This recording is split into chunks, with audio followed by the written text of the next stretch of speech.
Hello, dear fans, friends, and subscribers of Cricket Happening. This is your host Ram with you on your cricket show with the news that Sri Lanka are the proud owners of the DP Asia Cup 2022 as they beat Pakistan in the finals, in the Asia Cup finals in Dubai today. And who would have thought that Sri Lanka would have gone and lifted the Asia Cup? But absolutely, congratulations to the Sri Lankan team for really producing a brilliant performance, whether be it with bat, ball, or in the field. And they truly deserve the kudos. And what a performance from Sri Lanka. So that is something that I'm going to talk about, and that is going to be the centerpiece of attention as far as this cricket show is concerned. I will dwell a lot on this particular game in the finals, and also generally about Sri Lanka as to how they actually went on to achieve this win. Also, what I have, England are just 33 runs away from winning the Test series against South Africa 2-1. Well, it's only the bad light stopped playing on the fourth day. And so the match will go into the final day. It's going to be a mere formality as England, Ben Stokes' team would have won the series against South Africa tomorrow 2-1. And what a stunning test series we had between England and South Africa. And where the ball has totally dominated the bat, with the scores not even reaching like a double century. It is basically, it has been, everything has been 100 odd runs if you look at the scorecard there. And also, Aaron Finch was retiring from ODIs. The final ODI was played between Australia and New Zealand. Australia went on to register a victory over New Zealand, thus winning the ODI series 2-1, 2-0 in fact. And now for England, for Australia, as I said, Aaron Finch, it was a fitting farewell for Aaron Finch, the outgoing captain and a man who has been going through some woeful form. As today also, he was dismissed for a cheap score, and now, as we all know, he's the captain of the Australian team for the T20 World Cup coming up in October at home, and he will be under tremendous pressure here. Let me tell you that. But nevertheless, Australia giving him a fitting farewell, and now let's get on back to the Asia Cup. Now, talking about the Asia Cup, who would have thought that Sri Lanka would have gone on to lift the DP Asia Cup 2022? We had real heavyweights, India and Pakistan, in the fray, and nobody would have probably given a chance to Sri Lanka. And everybody's prediction would have been to win India versus Pakistan final, though Pakistan came to the final, but India were thrown out of it. But what a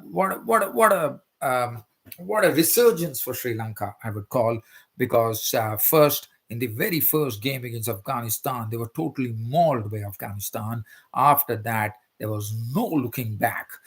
They really stuck to their task, and I thought they really came with a mission, and they went on to the mission impossible and went there to conquer the crown in a very proud manner. And Chris Silverwood, the coach, would have been a very happy person. Dasun Shanaka, the Sri Lankan captain, led them well. The batting was superb. I would be talking about that as well. But what a performance from Sri Lanka. This was a capital performance from Sri Lanka. They rolled over everybody, Bangladesh, Afghanistan, India, Pakistan in the dress rehearsal, and then comes into the finals and wins against Pakistan by 23 runs. To put up a very good display. They were brilliant on the field. They were 100% of the field, taking their catches, showing their very good fielding skills as well. So let's get on to the Asia Cup and see what exactly was happening in Dubai. So if you look at the card there, it was a nice toss to win, And I thought it was a very good on the. I mean, in fact, it was a very lucky toss, I would say, that Babar Azam won the toss, and immediately he realized that the pitch will have something, some movement in, and he inserted the Sri Lankans into bat first, and and they knew they were chasing a particular score.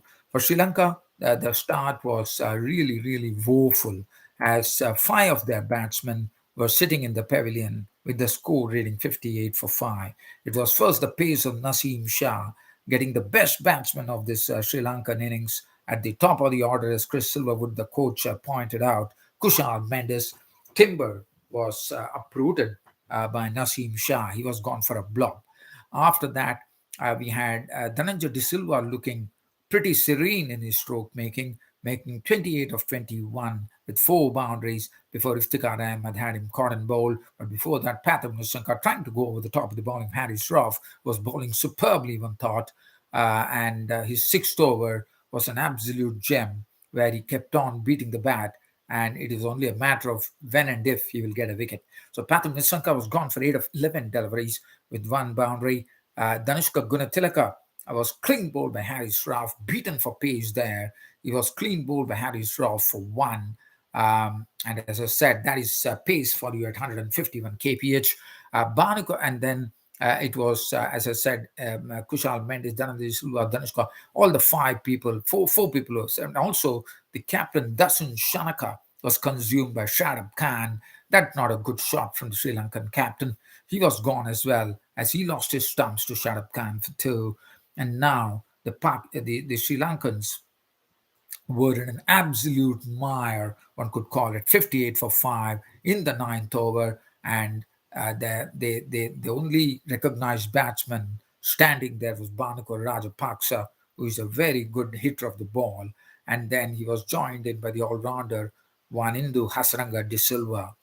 But well, as far as Hasaranga and Bhanuka Rajapaksa was there, they were not someone. They were willing to go with all guns booming. So they decided that they are not going to really care about it. They are not going to really worry about it. They started playing their strokes. Wanindu Hasaranga was a treat to watch, making a scorching 36 in his very good partnership that he had, where they helped Sri Lanka recover big time. The partnership was 58 runs out of the 58 runs, 36 was garnered by Vanindu Hasaranga De Silva. He made 36 of 21 deliveries, 5 fours and one. So the other end, Bhanuka Rajapaksa was also playing. And you know, Bhanuka Rajapaksa knows only one way to play, and that is to really start. I mean, he's not a one who only hits the big strokes. He also hits some nice cricketing strokes as well. And Bhanuka Rajapaksa was at the other end, was also complementing him beautifully. And this partnership, as I said, had added a valuable 58 runs to the good between Bhanuka Rajapaksa and Hasaranga De Silva. And after that, Harris Shroff coming back to bowl took the wicket of Vanindu Hasaranga. But at that time, the score at 116 in the 15th over. And now, and after that, after Hasaranga left, after playing a very good cameo, it was left to Bhanuka Rajapaksa along with Chamika Karunaratne. Chamika Karunaratne, well, he didn't do anything silly. He just decided that in the death overs, he was going to rotate all the strike. He is going to give all the strike to the man in the action, and that was Bhanuka Rajapaksa. What a knock from Bhanuka Rajapaksa. And 116 for 6, as I said. It's a wonderful partnership between these two. And after that, still there was no looking back. At the 15th over, and from there on, it was 54 runs taken of the last 5 overs as Bhanuka Rajapaksa went aerial. And what a shot! The last shot, one was a flick over the square leg, I suppose. But the last shot that he played on the last over of the bowler Naseem Shah was an absolute beauty. He absolutely smoked him over deep extra cover for a six as he finished on an unbeaten 71 of 45, 6 fours and 3 sixes. Chamika Karunaratne was not out in 14 of Anthony balls, and the score read 170 for 6 at that stage. 170 for 6 at that stage. And what a knock. I mean, definitely it was a psychological figure for Sri Lanka, 170. And as I said, let's have a look at the bowling here. Naseem Shah, 4 overs, one for 40. Hasnain, none for 41. Haris Rauf, I think, was the pick of the bowlers, 3 for 29. Shadab Khan, 1 for 28. Iftikhar Ahmed. There will be one riddle which probably that Pakistan can answer. Mohammad Nawaz, who is their key bowler, unfortunately, just bowled a solitary over for 3 runs. And my question is, why was Mohammad Nawaz not given the full quota? It's a real question mark there. I would allow someone to answer this. Because it was because Mohammad Nawaz has given just 3 runs in his 1 over, and after that, one has not seen Mohammad Nawaz in the picture at all, and that is something a big riddle for me as to why that happened. Okay, now let's get on to the Pakistani chase. The Pakistani chase.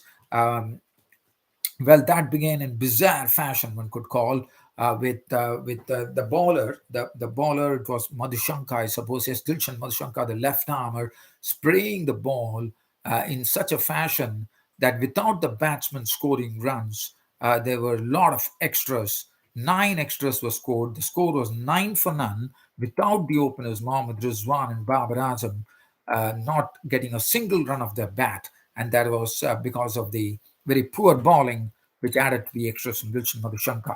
But after that, the first wicket to go, it was the other bowler, Pramod Madhushan, the right armer with some pace. Not getting Babar Azam. Now it was a very poor shot from Babar Azam. The ball was going down the leg side, and a poor ball and a poor shot. And Babar Azam got trying to tickle it away, was gone, caught by Madhushanka in the fine leg boundary, and he was a goner for 5. And the very next ball, Fakhar Zaman insides that down to his stumps, and suddenly the Sri Lankan fans were totally delighted. There was a huge roar in the crowd, and people were really getting very excited as Pakistan's 2 wickets were knocked off of 2 consecutive balls, and the score read 22 for 2 in 3.3 overs.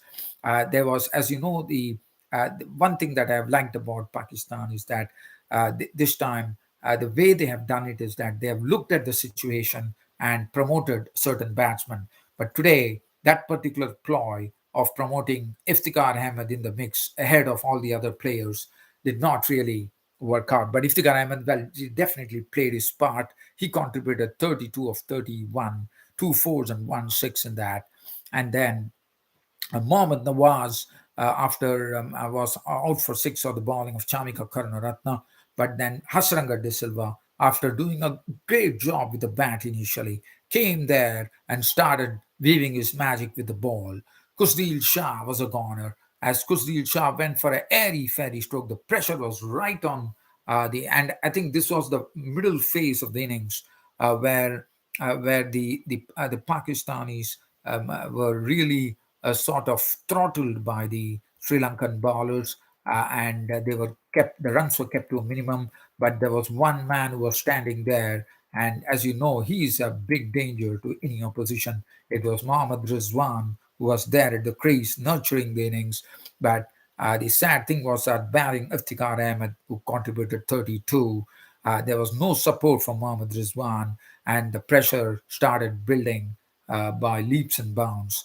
And finally, the run rate was spiraling along, and then Mohammad Rizwan had to take the risk, and he paid for it after making 55 49 deliveries, 4 fours and 1 6. Hassan De Silva, during that spell, coming and picking up the wicket of Kustil Shah, was caught for 2, and Asif Ali losing his stumps to Hasranga De Silva, and then Mohammad Rizwan. These were 3 key wickets that Hasranga De Silva took, which really put paid to Pakistan's efforts there. I thought it was coming to the death overs. And after that, Shadab Khan, as I said, the pressure was building, and the only way that Pakistan could do it was that the run rate was really 15 to 16 runs per over, and the only way that Pakistan could do it was to really start hitting every ball out of sight. But it was not to be. Shadab Khan was consumed by Tikshana for 8. Haris Rauf left Bol Karunaratne for 13 of 9. Naseem Shah was out for 4. And it was all over as the Sri Lankans were absolutely joyous as they lifted the DP Asia Cup 2022 for their sixth time in the Asia Cup history. As you know, the Indians are the ones who hold the record for the most number of Asia Cups, which is 7, followed by Sri Lanka 6. And I have to say, Pakistan probably have 2 or 3, I reckon. But Pakistan have not been very lucky with the Asia Cup. And that was the 23 runs. But full credit to the Sri Lankans for putting up a great display in this whole Asia Cup of batting, bowling, and fielding. And as I said, in this particular match, their fielding was up a notch, considering it was the finals. They were taking all the catches, bowling, and what a spell from this bloke, Pramod Madushan. 4 overs, no maiden, 34 runs and 4 wickets. Made his debut in the dress rehearsal match. And here comes, I thought the Sri Lankans trusted him. And one also has to thank the Sri Lankan coach, Silverwood, who probably would have played a role in this as well. Pramod Madushan, 4 overs, 4 for 34. Looks to be a real bowler there in the making. Dilshan Madhushankar, none for 24. Theekshana bowled strutted his stuff beautifully. 4 overs, 1 for 25. Wanindu Asaranga, what a game for him. And he was the player of the tournament, and why not? Bhanaka Rajapaksa taking the player of the match, and Waninga Hassan the Silva, who's going to really, as I said, is the future of Sri Lankan cricket. 4 overs, 27. Chamika Karunaratne, 2 for 33, and 1 for 4. And the game was all over. And as I said, full credit to the Sri Lankan team. What a display from them. And can you believe it? They have to still qualify for the Super 12, so the T20 World Cup in Australia. As you know, they still, even though they're qualified, but they have to still, to get into the Super 12s, they still have to qualify. And that is going to be, and I think for them, the Sri Lankans, I'm thinking that could be a mere formality after looking at the way they have lifted the Asia Cup. Well, Pathum Nisanka, I mean, look at the Sri Lankan batting. I mean, they look like batting gems for me. They have done the rebuilding, and finally everything is coming full circle, according to me. Pathum Nisanka is a superb player in any format of the game. Kushal Mendes, who when he came to the international cricket circuit, he promised much but could not live up to the expectations. But now he seems to be flowering, and that is good news for Sri Lanka. Dhananjay De Silva, another very good player, looked in fine nick today. Dhanishka Gunatilaka, Bhanuka Rajapaksa, as I said, he's another one who is going to be a key player for Sri Lanka in the future, I reckon. Dasun Chanaka, the captain, has led his wards well, and he himself has contributed with both bat and ball. And then the bowling, I think, is Vaninda Asunga, as I told you, is a world-class sex spinner. And then we have some all-rounders in the making. Chamika Karunaratne is a good all-rounder. And also, if you look at the bowling, even though they didn't have Dushmanta Chamira in the ranks, look at the new bowlers that they have on. Dilshan Madhushankar, the left armer. You remember how he knocked back Virat Kohli's stumps in that game against India. Pramod Madhushan Leonagamage is also a real find for them. And they also have Asita Fernando, another place. Mahesh Theekshana was the spinner. He's another good spinner as well. And I think the Sri Lankan team is looking mighty confident now. And as I said, I think if someone would have won the Asia Cup, I think I would have gone and said that I would have I would have gone and said that Sri Lanka should automatically qualify for the Super 12 of the T20 World Cup in Australia. Uh, um, so really looking forward to Sri Lanka. And the Asia Cup is all over. My commiserations to Pakistan. Well, Pakistan definitely entertained, no doubt about it. But definitely they required a much better and stronger effort against a very quality team like Sri Lanka. So congratulations, Sri Lanka, on lifting the Asia Cup. Now, very quickly, we go to the match between England and South Africa. We're talking about the final test match, and what a test match we are having right now. Tomorrow, it's only a matter of 33 runs for England to go and win the final test match at the Oval, and that is going to be a mere formality, probably going to be completed in the first hours time itself. If you look at the card there, as I said, there's been a low-scoring game. The ball has definitely dominated the bat. England, it was definitely the luck was with England, with they winning the toss and putting the South Africans in on a cloudy morning. And the result was South Africans were bowled after 118 in their first dig. There was not much to really talk about that, barring a 5-wicket haul for Ollie Robinson. England, in reply, not making much, 158 all out, with 67 coming from Ollie Pope and a maiden 5-wicket haul for the young bowler Marco Hansen, 5 for 35, 4 for 81 for Kagiso Rabada. South Africa, India's second leg, once again faltered, and they were bowled out for 169. This time, a 5-wicket. There was no 5-wicket hauls, but it was all the wickets were chipped in between Anderson and Robinson, 2 apiece, and Stuart Broad and Ben Stokes, 3 apiece. And the highest scorer there was Keegan Peterson with 23. As I said, it has been a bowler-dominated test match, and finally, when stumps were drawn for the day with bad luck stopping play, England were at 97 for none, out of the 33 runs to go and get the victory. The batting, Alex Lees, the opener, was not out in 32 with 3 boundaries, but Zach Crawley's innings was an attractive and an entertaining knock as he reeled off fours at absolute will, as he was not out on 57 of 44 deliveries, 10 fours, and that is the match situation. 33 runs to get tomorrow in the morning, and as I said, it's a mere formality which is coming up tomorrow. So England are going to be winning the series, a stirring test series at that, against South Africa 2-0, 2-1, sorry. Now, let's go to Australia versus New Zealand. This is a match which was played in Cairns. It's the final ODI between both the teams. It was Aaron Finch's last ODI as captain, and one was thinking whether Aaron Finch would probably run into form. It was not to be. This time it was Tim Southee snaking the ball between the bat and pad gap of Aaron Finch into the stumps, and Aaron Finch was walking back after making just 5 runs. But one good thing that happened is that the Australia won this game by making 267 for 5 batting first, led by Stephen Smith, getting on to his 12th ODI century, 105, 131 deliveries, 11 fours and 1 6. Contributions of Manus Labuschagne, 52, and 42 from Alex Carey's bat as well. And bowling, not really much to look at as far as the New Zealand were concerned. They went into the chase, but there was no one who could really play a long innings like what Stephen Smith could do for Australia. There were a lot of, definitely everyone got a start. Allen made 35, Conway 21, Williamson 27, 47 from Phillips, who kept the hope going. James Neesham 36, Mitchell Santner 30, but they were not able to go over the line as they were bowled out for 242, and it was a victory by 25 runs. Thus, the Aussies winning the series against New Zealand 2-0, and it was a very nice farewell for Aaron Finch, the outgoing ODI captain.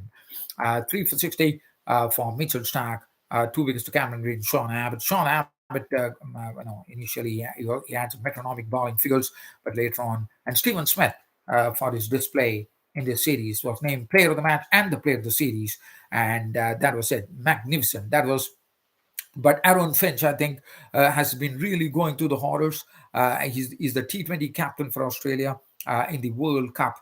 And I shudder to think what Aaron Finch would be going through right now, because he's going to be facing all his millions of fans in Australia in front of them. And it's very, very high time. It's real high time that Aaron Finch hits form pretty quickly for the T20 World Cup.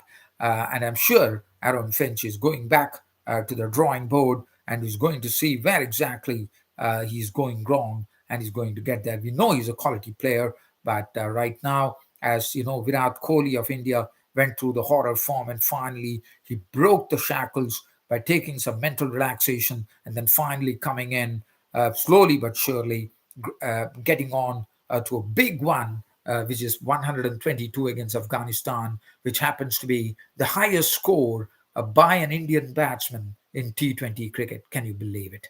So that is Virat Kohli. So I think Aaron Finch is also probably going through such horror form, and I wish him good luck. Well, dear fans and subscribers, an absolute pleasure bringing you this cricket show on a Sunday. Hope you all loved it. Looking forward to your company once again, as and when we meet during the weekend. Again, I know that I could not come on a Saturday, fans, but that was, again, I had some commitments at that particular juncture, but here I am. I hope you all loved the broadcast, and I'm happy, my friend, Iori66. I see that you really love my show, and you also watch all my videos. Well, thank you, my friend. That's really kind of you if you like it. Well, at the most, I can tell you, please spread the word. Tell your friends, tell your colleagues, or anyone, tell them to take a chance and watch my cricket show and see whether they love it as well. Well, thanks once again, everybody, for your time, and looking forward to seeing you all and speaking to you all next week. And until then, it's your host Ram bidding good night.